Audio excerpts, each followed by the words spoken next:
I'm happiest in the saddle. A fellow sportsman. I am an FBI agent! Great Scott! What do you say we cut the chit-chat? A-hole! Dogs and cats living together. Mass hysteria. Come with me if you want to live. Hello, and welcome to Retro Ramble.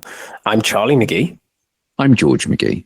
And it's only ruddy Christmas. It's our big, fantastic, jumbo-packed Christmas episode. Isn't that right, George? Merry Christmas, brother.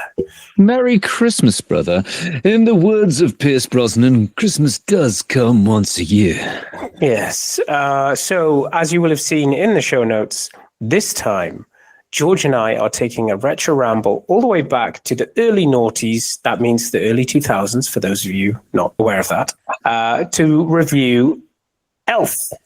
Yes, we are going back to 2003. So a lot of people are probably listening going, Elf, it wasn't that long ago. Unfortunately, it is our regular retro ramble reminder to say you are officially old. And yes, Elf is almost 23 years old.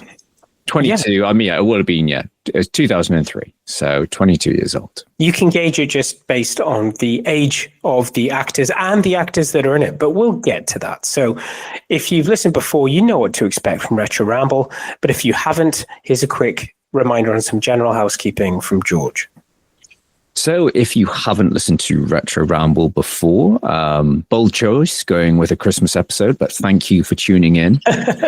So yes, Retro Ramble, we are an independent film podcast. The purpose of this podcast, Charlie and I are brothers, and we go back and revisit the films of our youth. We look at the production stories, you know, how these films came to be, what challenges they encountered along the way, alternative casting, trivia, all that jazz. And we look at, you know, do the films still hold up? Have they been remade, spun off into a TV series or legacy sequel? It's a bit like catching up with an old friend. So yes, it's a light-hearted look back. There will be some childish humor, maybe some mild swearing, and definitely some bad impressions. But we hope you enjoyed the show. Yeah, the show put on by our very good fan and friend, John Faverau, the man behind Iron Man, the man who's in Friends, the man who even popped up in this film. So, George, do you have the trailer ready? I do. I haven't checked it out yet. So we're on that weird timeline of late 90s, early 90s, where they start fading out the gravelly voice Trailer Man. I'm going to hedge my money and say we're not getting Trailer Man on this, but we'll find out. I'm going to take that bet. I think it's a Christmas movie. There needs to be some narration, some sort of voiceover, but we'll see. Okay, I'm going to go for the classic one rather than the one that was released by Warner Bros. 3 years ago, because that definitely won't have Trailer Man.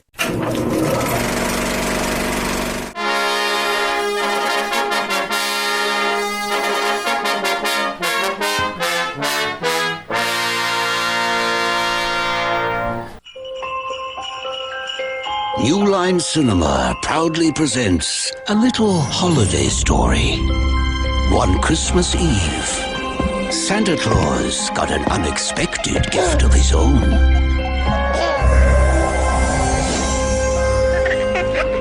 What in the name of Sam Hill? 30 years later, Let's recite the code of the elves, shall we? The best way to spread Christmas cheer is singing loud for all to hear. Buddy's discovering who he really is. You're not like the rest of us. I was sure when you cracked 6 feet that it would come up. My bad. You're not an elf. Now, he's taking a journey to find the family he's never known in a place where he finally fits in. Boy. And nothing's going to stop him. Sorry, your car's pretty. Will Ferrell is Elf. Hey, what's your name? Does someone need a hug? God! Nutcracker! Catch the holiday spirit. Just trying to hug you. So there we go. I like there was an AOL reference, AOL keyword. Kind of reminds me of those other keywords that we sometimes find is on IMDb. Plot keywords. Yeah. I think there's any full frontal male nudity in this. So we have it there, Elf with Will Ferrell and James Caan. And I can't remember the name of the mum, but she's been in lots of things. Obviously, this is Mary Steenburgen. Yeah, it's got Bob Newhart. And we'll get into that. So, George, Elf, how did we get this movie? Would you want to hop on the iceberg to Production Island, or do you want to go through first memories? I want to ride the Santa sleigh to the North Production Island pole. First. I did that, yeah. Also, I have my first memories of this, being that it was 2003, are all over the shop because I'm not sure if I saw this at the cinema. I definitely saw it on video. So yeah, I don't have very clear first memories. So Yeah, we were obviously going through that phase. We were both living in Manchester at that time. I was a student. You were living vicariously through me. And I remember definitely watched it on DVD. Yeah. And really enjoying it. I was surprised at how much I enjoyed it. But yes, let's hop on the iceberg to the North Pole. We go back way past, well, not quite a bit past 2003. We go back to the mid-90s. And this was a spec script. So spec script is when you write the script for no money. You're not paid. You just do it with the goodness of your heart. Okay. This is from writer David Berenbaum.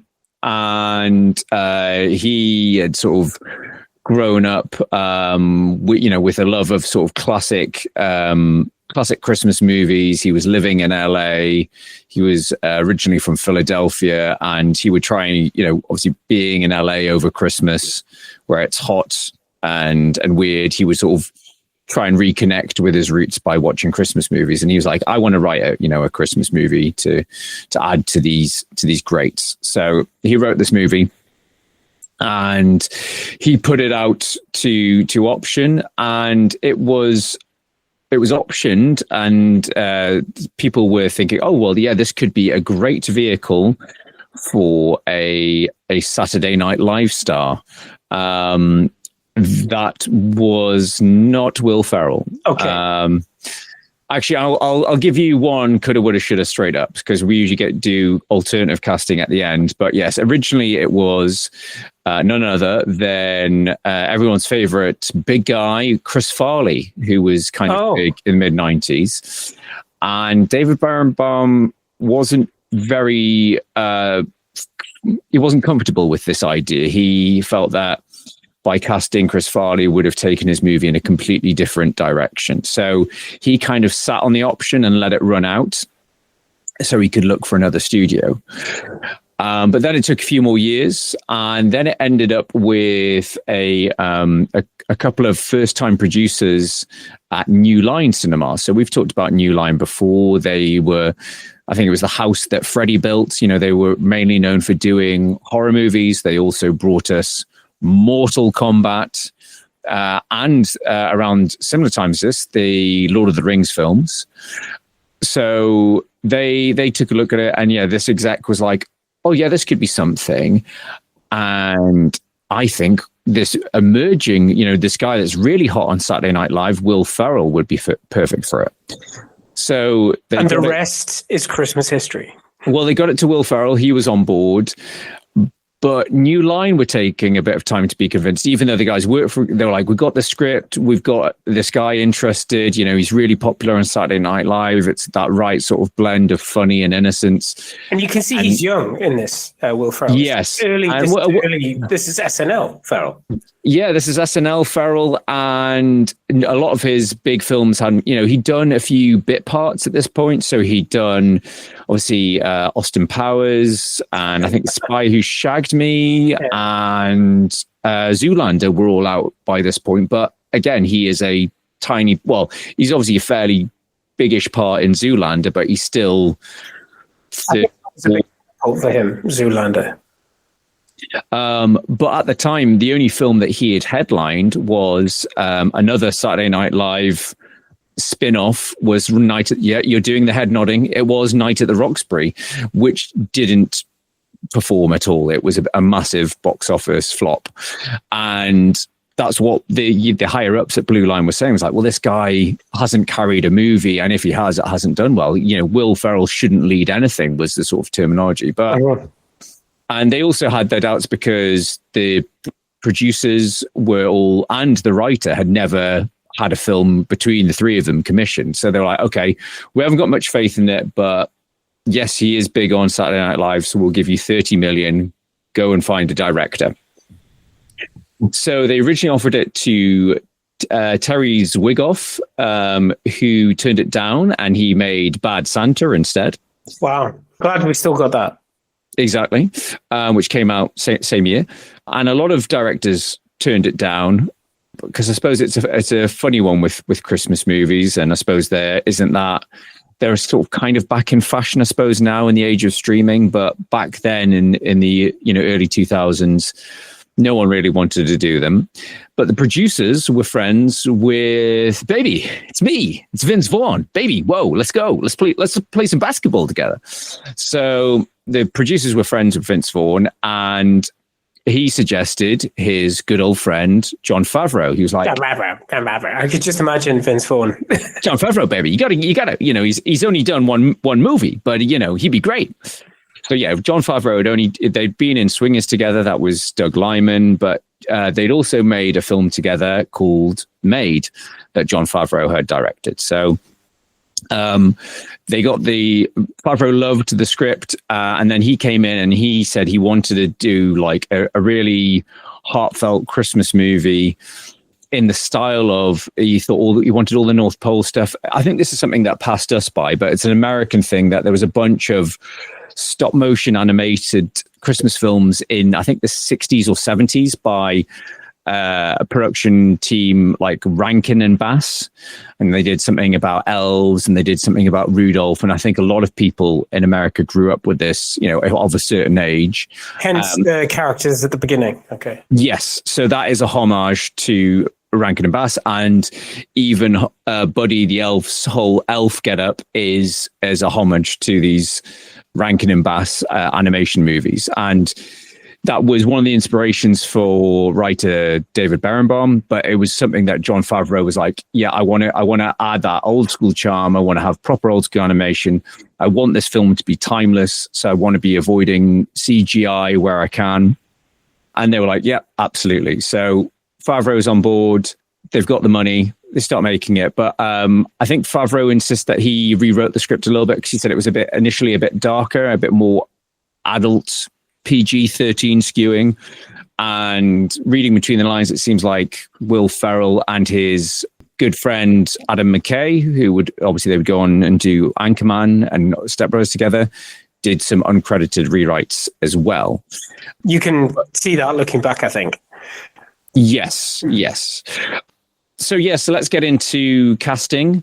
So Zooey Deschanel, she was cast. She wasn't studio's first choice, but she was cast, and she wouldn't be studio's first choice for kooky love interest for a few years yet. for quite a few years. This was one of her earlier movies, and I think the singing bits in the script weren't added in until Jon Favreau discovered she was a good singer. Yeah. But let's get to the meat. Whoa, what are you talking about? Hey, you think you're funny? So let's talk about James Caan, everyone's favorite psychopath. Sonny Corleone, Mr. Mean Guy. I mean, I think he'd done Mickey Blue Eyes by this point, but everyone knows James Caan predominantly for hard-ass sort of gangster roles and very serious roles, Rollerball and stuff like that. But yeah, they cast him, and he apparently turned up first day on set and said to everyone, did a speech and said, I got this reputation for being a bit of a hard ass, but I want you to call me Jimmy the Dream. I'm a dream to work with, sort of type thing. And they did say he was generally lovely. Though there's some interesting, Will Ferrell has some interesting things to say about Jimmy the Dream. And I think you can get this in the film that there's definitely chemistry between them. But I was watching this film thinking, James Caan's not acting in this movie. He clearly hates Will Ferrell. He does not want to be in this movie. It does shine through for me. It's like, it's incredible. Like, I was just like, he's such a good actor. And you can just see that like pure exasperation in his eyes. But again, when I don't want to jump too far ahead, but there are other parts of this film where he shows the rest of his range, and you see different sides of James Caan. So, he is acting, but they are scenes without Will Ferrell. Yes. But yeah, apparently Will Ferrell said James Caan would come up to him and often tell him he wasn't funny between takes. He'd be like, "I don't get you. You're not funny." And Ferrell would be like, "I know, I'm not Robin Williams." And Jimmy Caan was like, "People ask me, is he funny?" I'm like, "No, he's not funny." So yeah, and I think, I don't know if Ferrell was doing this intentionally, but obviously Ferrell's natural comedy style, he would do a lot of improvisation. He'd want to do alternate takes, and that seemed to wind up James Caan even more. So I think even one of the scenes, when he decides to have a tickle fight with him. Yeah. Oh no, yeah. I can imagine. Yeah, like I think after 2 takes, James Caan was like, "Yeah, we're good," and Will was like, "No, I think we can take a few more." But you could just imagine him. I mean, I know that we said it was like, I feel like this film came out around about the time where you and I had gone through the whole discovering Will Ferrell. It was, I would say, out for ourselves. And then we even went so far as we bought the NFL. We bought the SNL videos, the best of videos of him, which I still have. Yeah, I mean, this was Ferrell at his peak, and we'll get into that in a second when we get into post-production. So a little bit about the locations. Obviously, there is some on-set, on-location stuff in New York. So they filmed in Christmas 2002 in New York. It was very much guerrilla film style. It was like sometimes Faverau, a cameraman, and Will Ferrell. And a lot of the people in those street scenes aren't extras. They are members of the public that had to sign disclaimer forms. So the bits where Ferrell's like hopping along the crossing walk. Yeah. I think the bit where he gets run over is clearly a controlled thing, which is one of my favorite bits in the film. I forgot about that. Laughed out loud big time. But him, edging along the Lincoln Tunnel, even the bit where he stops the guy that looks Santa, that guy is a member of the public that they just spotted and were like, "Can you just sign this disclaimer form for us?" Yeah. So all the interior stuff, naturally, let's move to Canada. We're filming, tax incentives, what have you. I think they filmed the North Pole stuff, ironically, in an old ice rink, inside an old ice rink, because due to the sheer size of it, they needed a very wide set. And then they filmed the rest of the interiors in an old mental institute. So they just built sets, for the apartments, the department store. The store, yeah. Yeah, that was all built in this old, yes. Well, let's talk about that first part, the scene, because the location, the whole Santa's grotto where the elves are working. Yes, it's good comedy and it's good world building, and it's brief, and it's one of those like they're playing music, so it lasts. Let's play some music, feels longer. But montage. And I think the size jokes are very well done, and I know that. You actually sent me years ago. You sent me that perspective trick. Yeah, that they do with Will Ferrell to save money, right? It's a popular filming term known as forced perspective. So obviously, it was most famously done with the Lord of the Rings movies. Obviously, again, I say done by New Line Cinema. So I think first Fellowship of the Ring, I think that was 2001. So yeah, similar time. And again, this goes back to Faverau wanting to avoid using CGI. He's like, no, I don't want it to look weird. I don't want to look dated. But the problem is with forced perspective, because the camera has to be in such a specific position, it takes a long time to get all the setups right. And they were finding that they were taking a long time. So they would actually have another team work overnight to set up the shot so Faverau and co could come in the morning and film, because otherwise it was just going to overrun. because just in terms of lighting, to make sure there'll be times where you've got the kids or the elves in the foreground, and then you've got Will Ferrell sat 2 to 3 meters behind them, I think, or in front of them. Sorry, and then it makes it look that way. But yes, it is a bit of a logistical challenge. I think obviously the Lord of the Rings, they had a much bigger budget and they could be a lot more smoother and nimble. But I'd say this was a relatively low budget film by all means. But no, the comedy's good as well. I mean, the joke of him being bigger, human, and not an elf, they kind of and oblivious. Oblivious. They drag it out with him being stupid, but there's a great picture of him slam dunking on the basketball, which always makes me laugh. But I can't remember the ice hockey bit, which I'm guessing is an extra, because that was... So in the trailer, just for reference, in the trailer that Charlie and I just watched, the original trailer, there is a scene where he's in a purple outfit playing ice hockey with elves, and he's like knocking elves out of the way. But that's a deleted scene. I think that's on the DVD.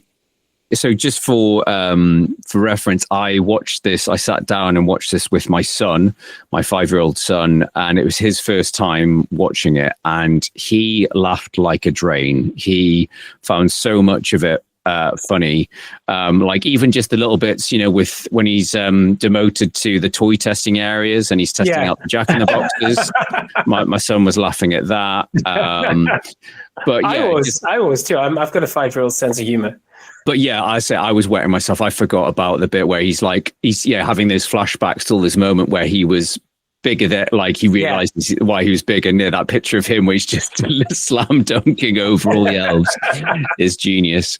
So I think that's really nice, and obviously we've got to do a shout out to comedy legend Bob Newhart, who we grew up with. Our dad's a big fan of Bob Newhart's. Dad used to have the records, like the vinyl of Bob Newhart. Yeah, and we used to have it on car trips, didn't we? His stand up, and he did some brilliant sketches and situations. So I remember watching it Elf for the first time and thinking, oh, great, great to see Bob Newhart. Obviously he should have been in more films, bless him. But he has such a dry wit and such a great way of delivering things.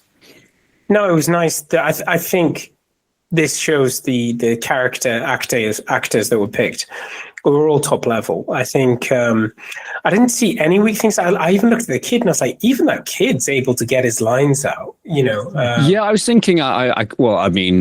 I mean, obviously he's going to be a fully grown man now, but I don't think I've remembered seeing him in anything else. But he holds his own against Ferrell and Khan, and as you say, him and Jimmy Khan have got a good chemistry together, and obviously Mary Steenburgen is brilliant as always. Yeah, just remember her from all the other comedy. She's been their wife in many comedies, right? And she should go on to be is Will Ferrell's mum in Step Brothers. Of course, that's where I've seen her. And obviously she is, the love interest in Back to the Future Part 3. Of course. So she was married to Ted Danson for a long time. There's some trivia for you. Tonight? No, Ted, not tonight. Listen, that guy is never out of work. Oh, sorry, Mary Steenburgen. I was getting her name slightly wrong, but yes, she is fantastic. Yeah, still churning out. I think she must be still married to Ted Danson. She's in the series that he's in at the moment, A Man on the Inside. That would make sense.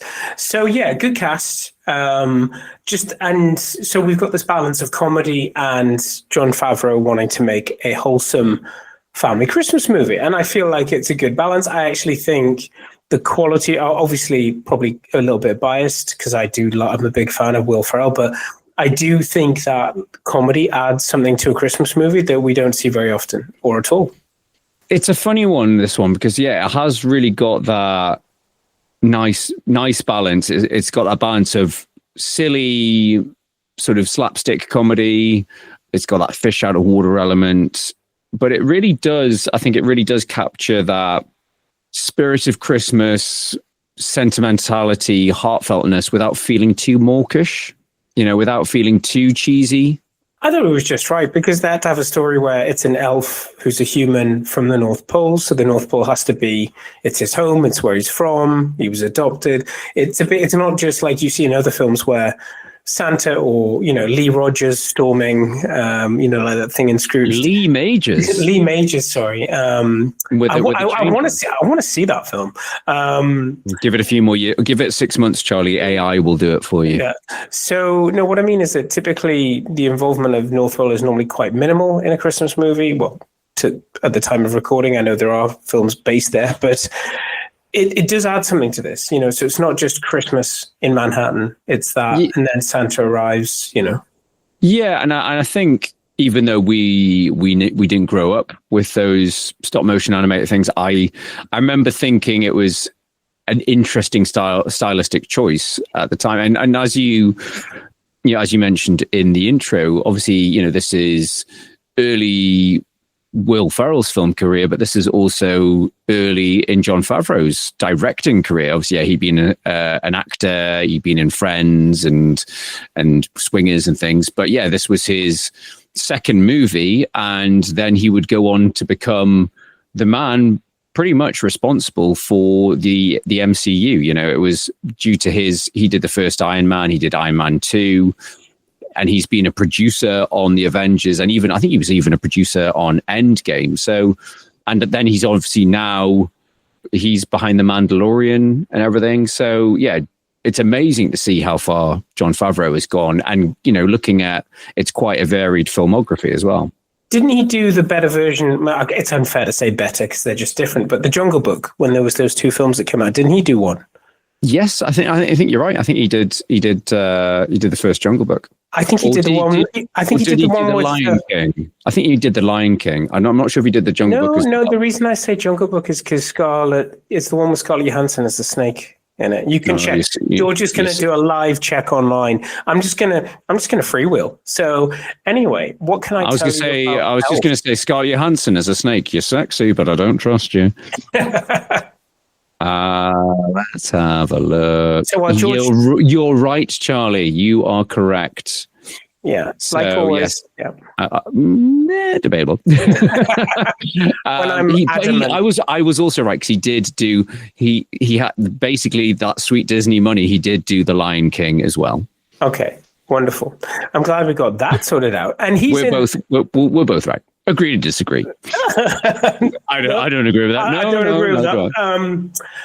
Yeah. So, and he's in this movie. He turns up as the doctor. I think that's kind of like in his contract. He had, obviously he turns up in Iron Man as Happy Hogan. But yeah, no, I think he's great in this, and I think apparently I read somewhere that.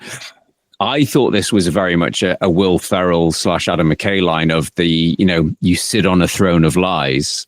Yeah. But that's apparently that's a Jon Favreau line. So, yeah, I mean, I think that stuff, confronting the fake Santa and, the Will Ferrell reaction to him, obviously improvising, screaming, Santa, I know him. I know him. It's like that poor store manager. This is the North Pole. No, it's not. No, I enjoyed all of that, and I liked it when he's doing the commando roles and setting up in the shop, and he works well off so many people. But let us not forget that there is still some comedy elsewhere in this film. I'm talking about the scene where there's Andy Richter and this other guy and James Caan are saying what we need is we need to get Peter Finkelberg or whatever he's called. Oh, well, no, that's funny you point that out because I said to that was funny. Son, it's a joke. It's a good joke. I said to my son, I said, what was your funniest part? And he said, the guys when they're all chatting around the table and all the silly faces and they're talking about the silly stories. I was just like, what? It's like, I mean, it is very funny. Yeah, get me Miles Finch. Yeah, and so my two best of my writing team are telling me that the solution is another writer. And it's sort of like, we need this guru to come in about kids' stories. I love it. So like, vegetables are too vulnerable. And then he's got it in his book anyway. Yeah. The fight scene's great. So yeah, Peter Dinklage, again, this is he was still very much an indie actor at this stage. This is before Game of Thrones and and everything. But yeah, Peter Dinklage is always brilliant in every film.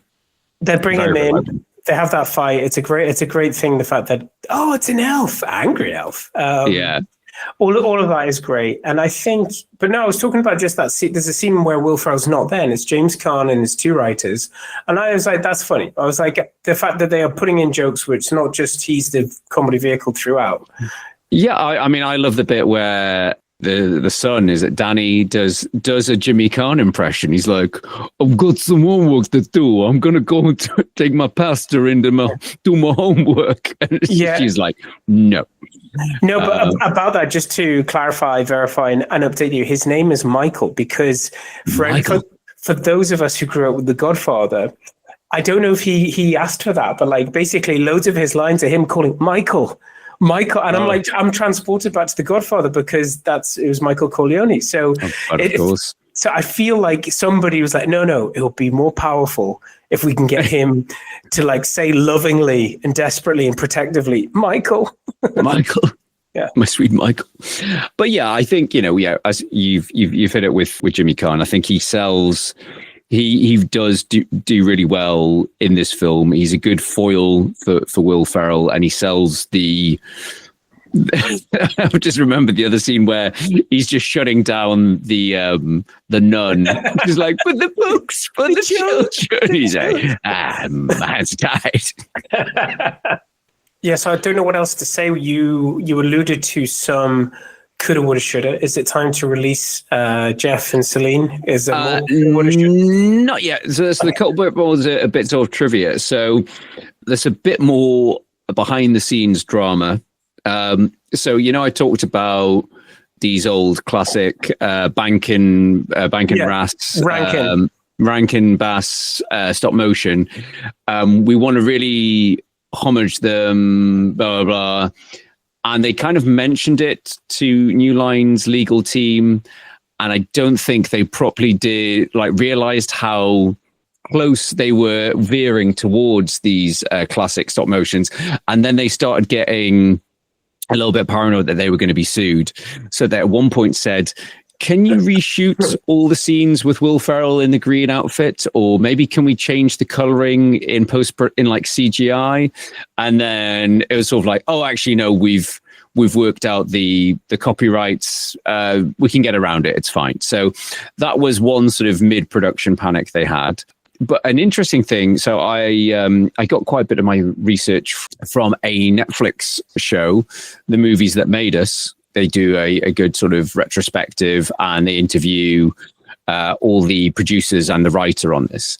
And they revealed that at this time, so at the time of filming, Will Ferrell had completed Old School, but it hadn't come out yet.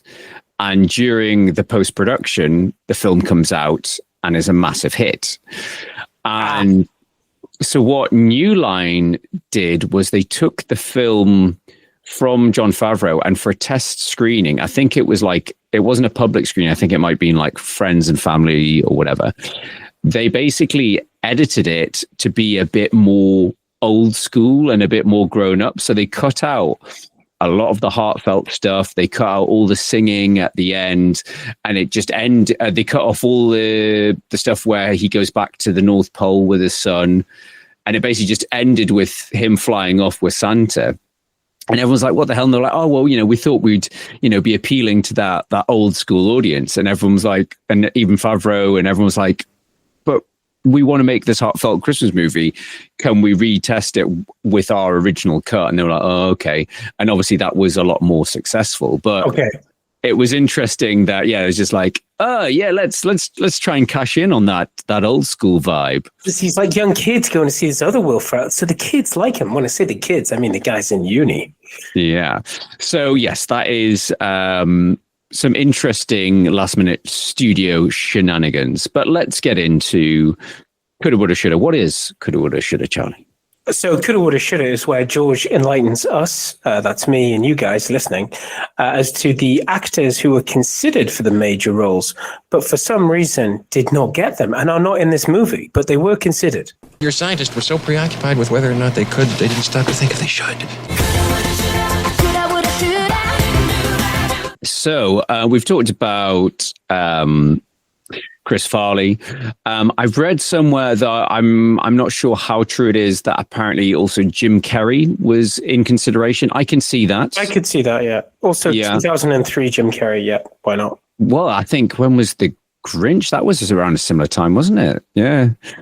But apparently the studio, I think they originally offered the role of Walter, played by James Caan, was offered originally to Gary Shandling, who's an American comedian. Gary Shandling show. Yeah, you know him? Yeah, you know the guy. Didn't he rock up as somebody in Hydra? Yes, yeah, he's the Hail Hydra guy. It's so weird that he got that role. I was like, I remember this guy. Yeah, so he had his own comedy show and stuff like that in the 90s. So he passed on the role of Walter before they got in the legend that is James Caan. The studio wanted, because she was so hot at the time, Katie Holmes for the role of Jovi, but she passed on the role. So, yes, and apparently Faverau always wanted Bob Newhart for the role. That was a first pick. So, yeah, there's not a huge amount of coulda, woulda, shoulda, but yeah, obviously it could have been quite a different movie with a lot of those people in it. Yeah. So we've gone through and talked about some of the highlights. How do you feel about watching it again? So you watched this with your son. I take it you've watched this a few times over the years, because I've watched this probably 2-3 times since I was in my, 20s watching it first time round. Oh, I mean, yeah, it's on regular rotation in our house come Christmas time. I mean, my daughter loves it. I say it's the first time my son had watched it, but yeah, I think it does. Yeah, I'd say it's the last great Christmas film. I think there's been a few okay ones in the past few years. Kurt we trust. Yeah. We talked about the Christmas Chronicles, and they're okay. I mean, they're passable. But I think this is, people talking about it being, it's like it was a modern classic. And I think, I don't know. Yeah, I don't know when Love Actually was. I don't care. I really have issues with that film. I think that was around a similar time, I want to say. But I know there's a lot of love for that film. Don't care.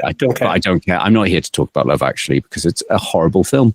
But I do think Jon Favreau set out with what he wanted to do and David Barenbaum in a certain way to create a classic film that people could watch again and again. And I think it really does hold up.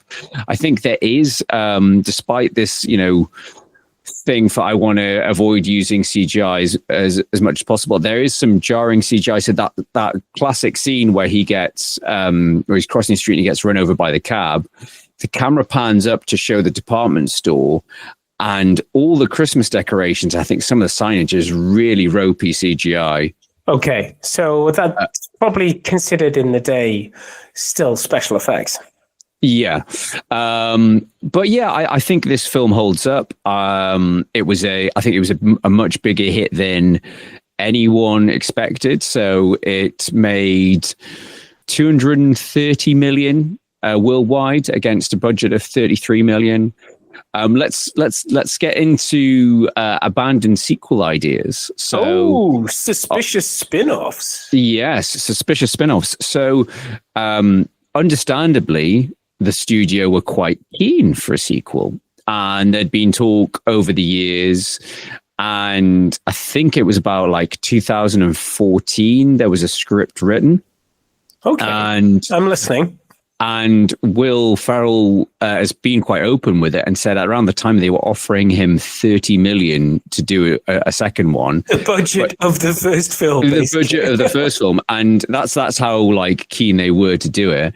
But he said he just felt that he wasn't happy with the script or the story, and he wasn't comfortable just taking the money and doing it. But interestingly, James Caan, a couple of years before he died, so I think he died in 2022.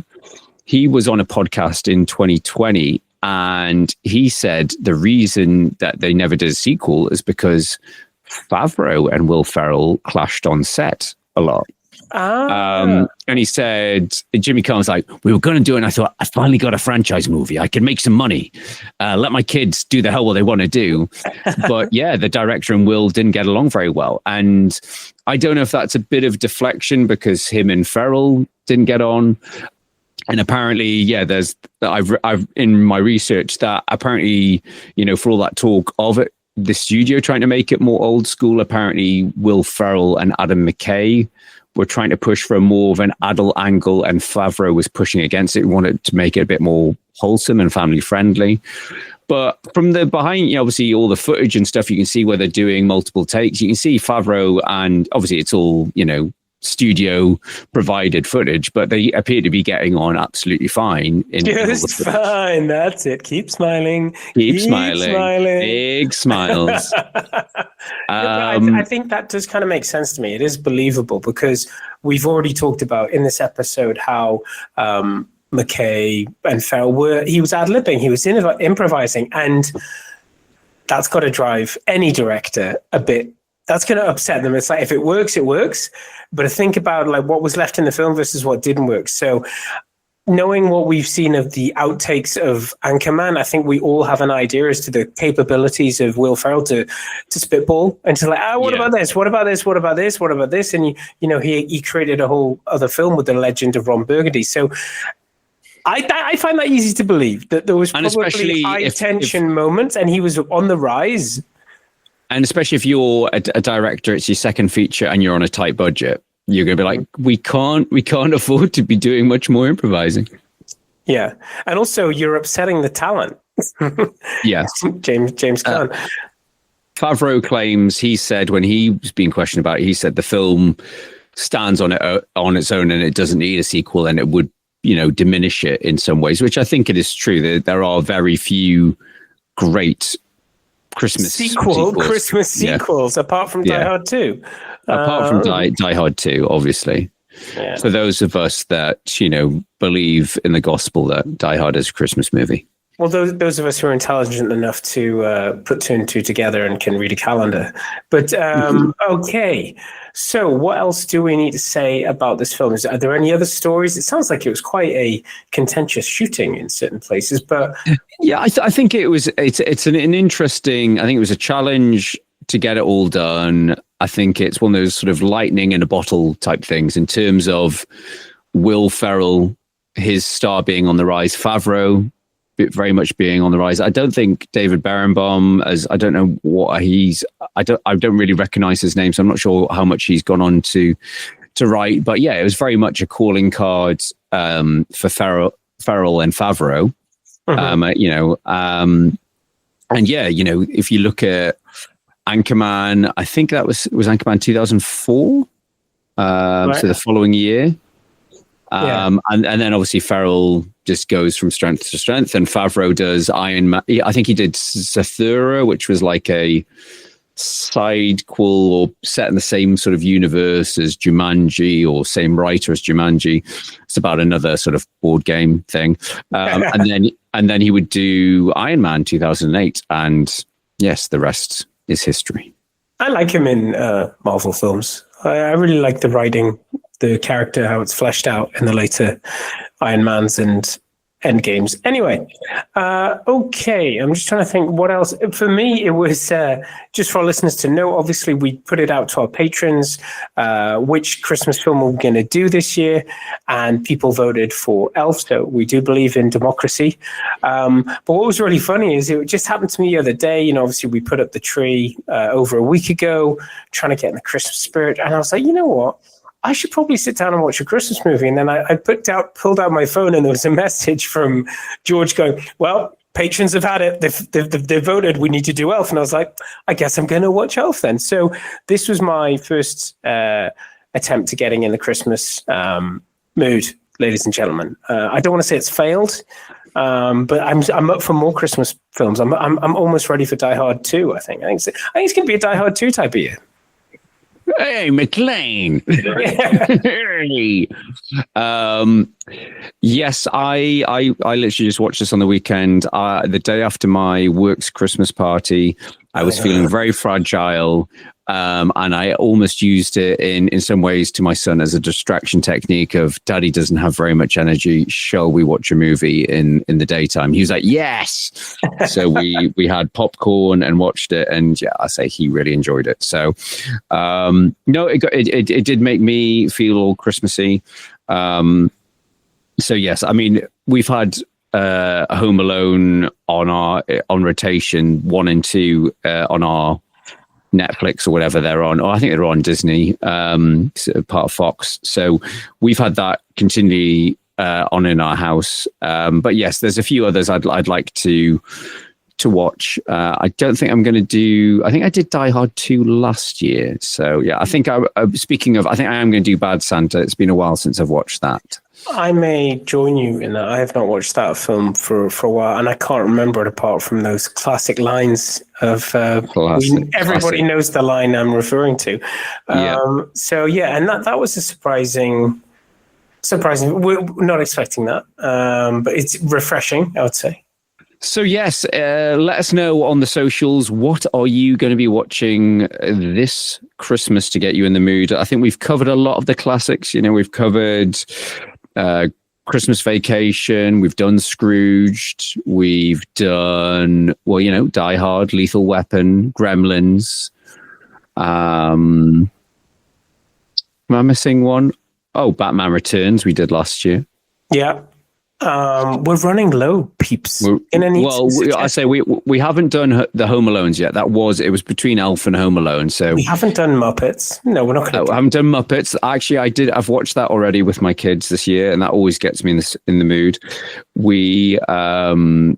There's Home Alone. There's Planes, Trains. That's more of a Thanksgiving movie. Santa Claus the movie. Brought to you by Coca-Cola. You keep banging on about Santa Claus the movie, and we're going to have to do it because, yes, it's got a hammy John Lithgow. It's got some horrendous product placement. Yeah, we're going to have to cover that at some point as well. So, yeah, there's still a few left. We have to update the spreadsheet that, you know, George and I have a list that we're going through. So I think if we have a look, there might be 1 or 2 other Christmas films that we're just forgetting about. Yeah, I mean, let's put out to the listeners what, you know, if there are any classics that we have missed. Do not put Love Actually down, because I will hunt you down and I will find you. Yeah, if we missed any of those classic Christmas films from the 80s, 90s, or even those early noughties, the early 2000s, do let us know. But thank you for listening to Retro Ramble. If you do enjoy Retro Ramble, please do leave us a review on your podcast platform of choice, or even better, recommend it to a like-minded friend or family member. I mean, after all, you are hopefully spending some time with loved ones this Christmas, and give them the gift of Retro Ramble. It's what everybody needs. They just don't know it yet. So for this episode, I've been Charlie McGee. I've been George McGee. And we will see you again next year, maybe sooner. Who knows? Merry Christmas. Merry Christmas and a Happy New Year from both of us. Bye-bye. Bye-bye. During Elf, I did Sonny Corleone. We talked a bunch about the Godfathers, and I tried to not ask him too many questions, but I did get him a fantastic gift for his birthday. We happened to be filming during his birthday, and I got him I made up my own box set. I got him the DVDs of all 3 Godfathers, and I said, this is Godfather 1, 2, and 3. The first 2 are kind of okay, but really dig into the 3rd one. And he thought that was hysterical. Okay. He loved that. All right. He loved that. He's an old school guy. Yeah. Yeah, he was. Yeah. Rest in peace, Jimmy Kahn. Yeah.